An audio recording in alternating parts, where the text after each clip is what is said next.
kuelekezwa na yeyote, huwezi kufundishwa, huwezi kuonywa, huwezi kupewa maelekezo na yeyote. Kiburi humshusha mwanadamu na hata kumtenganisha na Mungu aliye hai. Na mfano mzuri tunauona, wa kwanza kufukuzwa kwa sababu ya jeuri na kiburi ni Shetani mwenyewe. Akiwa huko mbinguni alitupwa kwa sababu ya jeuri. Alisema nitapanda mpaka juu, apite hata kwenye kimo cha Mungu aliye hai, akafanane na Mungu aliye hai. Kiburi.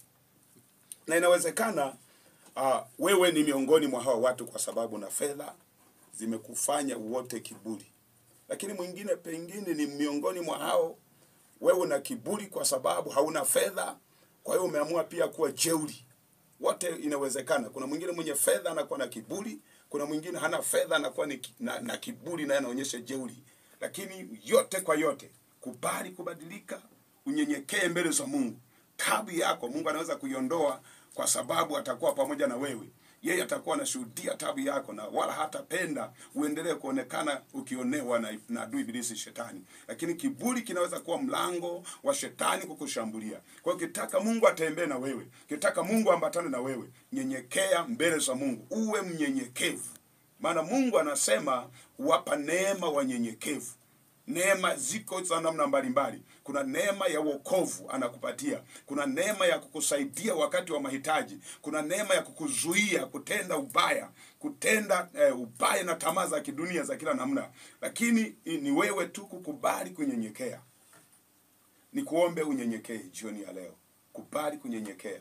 Kubali kumwamini Yesu Kristo. Kubali kumpenda Mwokozi wetu Yesu Kristo kwa moyo wako wote, lakini ukubali kuwa mnyenyekevu. Maisha haya huwa yanabadilika, wala hali na mazingira ulionayo yasikuhubiri kwamba haumhitaji Mungu. Mtu asiye mnyenyekevu hufika hatua anasema Mungu hayupo. Mtu mwenye kiburi anafika hatua anasema hayo yote alionayo ni kwa sababu ya akili zake. Sikiliza, ni neema ya Mungu imeachiliwa kwako ili uone wema wa Mungu kwenye maisha yako. Kwa hiyo unachotakiwa ni wewe ukubali kuambatana na Mungu, ukubali kunyenyekea ili Mungu akuinue zaidi. Maana anasema hapa kwamba wanyenyekevu yeye anawainua. Anainua wanyenyekevu. Na ndio maana anasema katika Petro wa kwanza 5:6 anasema basi nyenyekeeni chini ya mkono wa Mungu ulio hodari ili awakweze, yani awainue kwa wakati wake. Nyenyekeeni chini ya mkono wa Mungu ulio hodari.